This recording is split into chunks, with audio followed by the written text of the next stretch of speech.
Hey guys, it's Martin Cliffe and welcome to another episode of Music, Minimalism and Mental Health. And a few weeks ago I was asked about a couple of posts I've made that were nudity positive, shall we say, on social media. And so I thought I would explore why I think normalising naturism, normalising non-sexual nudity, is something that actually does matter and is important. Now, before we go any further, I'm not in any way trying to proselytise the naturist lifestyle, the nudist lifestyle, nude recreation, social nudity, whatever you want to call it. That would be quite an easy video to make because it's something that has very little, if anything, in the negative column, and is massively beneficial both in terms of physical and mental, and as many thousands of Christian naturists would say, spiritual aspects as well. All, lots of positive things, proven science, good for children, good for growing up, good for body kind of shame and acceptance and all that kind of thing. But this isn't what that video is about. What this video is about, and what Normalising Naturism is about, is just to try and get rid of that shock factor, that that must be wrong factor, because there are a couple of lies, I think, that are all too easy to believe. One is that all nudity is sexual. And that's kind of the thing that drives the porn industry. It's the thing that Hollywood is very seemingly keen to reinforce. Almost every film you see any nudity, it's immediately followed by sex. And that's completely untrue. How do we know that's completely untrue? Well, because if it wasn't, then any doctors, nurses, underwear salesmen, art students would all be sex offenders. Massage therapists, the list can go on and on and on. It's just completely ridiculous that just the nature of seeing the human body is a sexual thing. It's really not. Any kind of sexual feelings about the body come from inside you. So that can't be true, but it's something that we believe, we as a broad population, because that's how we've been taught by a society that maybe doesn't have our best interests at heart.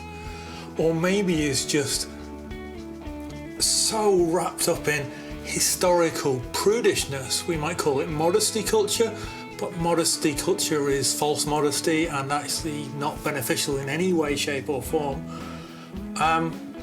So that's lie number one. Lie number two, which is kind of the church's big heresy in a way, is that the human body is indecent. But that again can't be true, because if you're a Christian, you know that we were made in the image of God and it was very good. The Bible mentions nudity only a handful of times and never in a negative way, in a non-sexual nudity sense. There are phrases about uncovering the nakedness of, which means generally sleeping with the wife of, or whatever it is. They're about sexual shame, and that's a completely different story. But any time that the Bible mentions somebody being naked, it's either completely neutral, like Peter was naked when he was fishing and then he put on his robe to go and meet Jesus on the shore, or it's positive, as in when God told Isaiah to go and prophesy naked and barefoot for 3 years. And it's not like something like you could ask, well, what does the Bible say about video gaming? Because that wasn't around in that culture, so there's no way that the Bible can speak specifically into video gaming or taking amphetamines or something. It's like this thing did not exist in this culture. Nudity was commonplace in biblical times and is never spoken of in any condemning way. So that is also a lie. And in fact, that was a lie that the body was indecent was not something that the church ever started out with. That was something that came from the Gnostic philosophers. I'm never sure exactly how to say Gnostic. It's one of these words. It's like agnostic without the A at the start. who were a group of people who put these philosophies together, claiming that they knew better than Christians, they knew better than the Jews, they knew better than God, essentially. And somehow or other the church decided to adopt this one. That might be partly due to Puritanism, but the church was baptizing people naked until, well, depending on the denomination, fairly far on in the church's journey. It was never a big deal. The Bible verses about clothing the naked are not about clothing the undressed. They're about clothing the destitute who can't afford clothes and need them to keep warm. That's when God clothed Adam and Eve in animal skins, that was because their attempts to clothe themselves were utterly ineffective and they needed protection from a cold, harsh environment that they were completely unused to. So that's line number 2. And I think line number 3, that's also kind of very much a Hollywood and the media perpetrated thing, is that only attractive people should go naked or take their clothes off at all. And I think that might be partly because of a lack of role models, to the point that certainly I see even those who are seen as body positive role models are often in a sexual sense, like someone like Miley Cyrus, who it's great that she's doing things to push the boundaries about not being ashamed of your skin and your body, but at the same time, if it's done in a sexual way, that's not helping people have a sensible view of the body.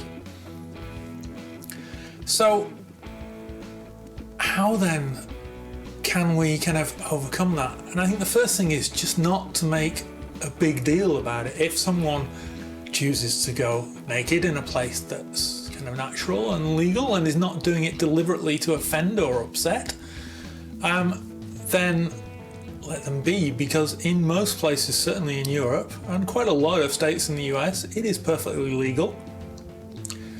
In Europe, unless you're in Malta, Albania, or I believe Belarus, it's not actually a big deal. In the UK, it's perfectly legal. In quite a number of other countries, it's perfectly legal, as long as you're not doing something sexual or lewd, or you're doing something to deliberately offend people. So if it's someone who's going out on a hike on a nice day, or someone who on a bike ride for charity or something, to promote mental health, I think these are all good, positive things. And it may just be that someone is on the beach and decides that they don't want to wear sexualizing, unhealthy swimwear, because that's all that swimwear does. It doesn't keep you warm, in fact makes you cold as soon as you get out, doesn't protect you from any environment, doesn't make you more modest, in fact it makes you less modest because it's drawing attention to what's covered up. It's a complete and utter sham. So we just need to move past it. It is beneficial for human development at whatever age to see diverse human bodies. As teenagers, as you're entering puberty, if you know what will happen to you, if you know what you will look like, or what you may not look like, but some of your other peers may look like, because we all develop at different times and we all develop in different ways. And some of us have bigger certain parts or smaller certain parts than others. And that is something that you can learn if you can see what people are like. But if all you see is the Hollywood thing or the porn thing, which so many people are drawn to because they're curious and there's no other way of seeing it, there's no healthy way of seeing what people are like, then that presents a real problem. Now, I don't know what it is. People will say, that like, if we were meant to be naked, we would have been born that way, and there's certainly a lot of weight to that. But at some point, and usually it's between kind of the age of starting school and reaching puberty, all of a sudden, kids who love to be naked most of the time, certainly if it's warm, are told at some point in their life, stop doing that because yesterday it was fine, but today your body's shameful. How damaging is that? How damaging is that for society as a whole, to be told that anything about us is shameful? Is it any wonder that as teenagers, as we're going through these changes that we need to know more about, we retreat into ourselves, and that's when people tend to develop eating disorders, body dysmorphia. We get afraid to even take showers after sports at school because we don't want people to see us, and we don't want to see other people because we've been told that it's shameful. It's not shameful, guys. It's natural. We need to get past that. We need to develop a more healthy attitude to the body. And yes, if it's something that you think would be good to try for you to try social nudity, because it is great in the right context, on a beach or whatever, go for it. But even if not, I would encourage A, not to make a big deal if you see someone else doing it. B, when you get out of the shower or the bath, take a moment, stand in front of a full-length mirror if you can. Have a good look at the lumps and bumps. Have a good look at what makes you. And be grateful to whatever power you believe in, that you are the way you are, because we're all how we're meant to be. And it's not indecent. It's not about sex. It's about empowerment and accepting who we are. And if we can do that, we'll all be a lot happier and a lot healthier. Thanks for watching, guys. Take care. I'll see you next time.